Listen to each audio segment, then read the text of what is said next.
السلام علیکم ورحمۃ اللہ وبرکاتہ۔ میرے محترم ناظرین کرام، آج آپ کے سامنے اللہ کی رحمت سے یہ قرآن مجید کا 23واں پارہ ہے، سورہ یاسین ہے، اور آیت نمبر 76 سے لے کر 80 تک یہ 5 آیتیں ہیں۔ پہلے ان کی تلاوت سنیں، پھر ان کا ترجمہ عرض کروں گا۔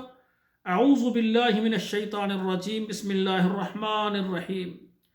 فلا يحزنك قولهم إنا نعلم ما يسرون وما يعلنون أولم ير الإنسان أنا خلقناه من نطفة فإذا هو خصيم مبين وضرب لنا مثلا ونسي خلقه قال من يحيي العظام وهي رميم قل يحييها الذي أنشأها أول مرة وَهُوَ بِكُلِّ خَلْقٍ عَلِيمٍ الَّذِي جَعَلَ لَكُم مِّنَ الشَّجَرِ الْأَخْضَرِ نَارًا فَإِذَا أَنتُم مِّنْهُ تُوقِدُونَ۔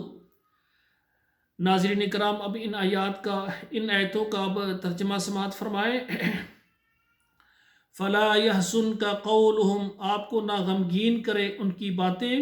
إِنَّا نَعْلَمُ مَا يُسِرُّونَ وَمَا يُعْلِنُونَ، ہم خوب جانتے ہیں جو وہ چھپاتے ہیں اور جو ظاہر کرتے ہیں۔ اولم یر الانسان، کہنے نہیں دیکھتا انسان، انا خلقناہ من نطفۃ، کہ ہم نے اس کو ایک قطرہ سے پیدا کیا۔ فاذا هو خصیم مبین، پھر وہ ہو گیا ظاہر جھگڑا کرنے والا۔ وَضَرَبَ لَنَا مَثَلًا، اور بیان کرتا ہے ہمارے لیے مثال۔ وَنَسِيَ خَلْقَ، اور اپنی تخلیق اور اپنی پیدائش کو بھول گیا۔ قَالَ مَن يُحْيِي الْعِظَامَ وَهِيَ رَمِيمٌ، اور کیا کہتا ہے، کون ہے جو زندہ کرے گا بسیدہ ہڈیوں کو، یعنی ہڈیاں جب بسیدہ ہو جائیں ان کو کون زندہ کرے گا۔ قُلْ يُحْيِيهَا الَّذِي أَنشَأَهَا أَوَّلَ مَرَّةٍ، اے میرے حبیب پیغمبر صلی اللہ علیہ وآلہ وسلم، آپ ان کو فرما دیں کہ جس نے پہلی مرتبہ پیدا کیا دوبارہ وہی بنائے گا۔ وَهُوَ بِكُلِّ خَلْقٍ عَلِيمٌ، اور وہ ہر اپنی یعنی چیز کو بنانے کا وہ سارا علم جانتا ہے۔ الَّذِي جَعَلَ لَكُم مِّنَ الشَّجَرِ الْأَخْضَرِ نَارًا، وہ ذات جس نے بنایا تمہارے لیے سبز درختوں سے آگ۔ أَنْتُم مِّنْهُ تُوقِدُونَ، پھر تم اس سے سلگاتے ہو، سردی لگتی ہے تو اس کو جلا کر سیکتے ہو۔ یہ بنانے والا کون ہے؟ سبز درخت ہیں، گیلے ہیں، ان سے پھر لکڑیاں کاٹتے ہو، خشک کر کے ان کو پھر جلاتے ہو، پھر ان کو کام میں لاتے ہو۔ یہ نعمتیں دینے والا کون ہے؟ رب العالمین ہے۔ تو پھر عبادت بھی اسی رب کی ہوگی جس نے تمہیں پیدا کیا ہے۔ اور اللہ ذوالجلال فرماتے ہیں، وہ کہتے ہیں کہ جب بندہ ہڈیاں مسیدہ ہو جائیں، بندہ بالکل مٹی بن جائے گا، اس کو کون پیدا کرے گا؟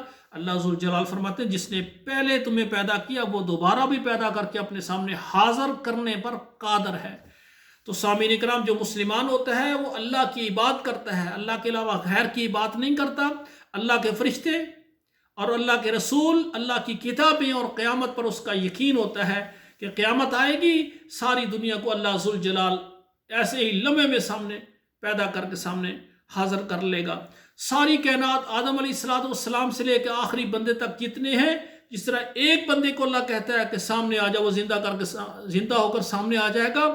ساری کائنات آدم علیہ السلام سے آخری بندے تک اتنی، جس طرح ایک بندے کو اللہ نے پیدا کیا، اتنی اللہ کا حکم ہوگا، ساری مخلوق جمع ہو کر اللہ کے سامنے حاضر ہوگی۔ یہ رب العالمین کی طاقت ہے۔ تو میرے بھائیوں، ہمارا قیامت پر یقین ہونا چاہیے۔ مسلمان یقین رکھتے ہیں، جو نہیں یقین رکھتے ان کو ہم دعوت دیں کہ اللہ ذوالجلال کی قدرت کو پہچانیں۔ اللہ ذوالجلال ہمیشہ رہنے والے ہیں اور ہر چیز فنا ہونے والی ہے، اور پھر قیامت کے دن اللہ سب چیزیں جمع کر کے، سب مخلوقیں جمع کر کے اللہ سامنے حاضر کریں گے۔ اللہ ذوالجلال ہمیں عمل کرنے کی توفیق عطا فرمائے۔ والسلام علیکم ورحمۃ اللہ وبرکاتہ۔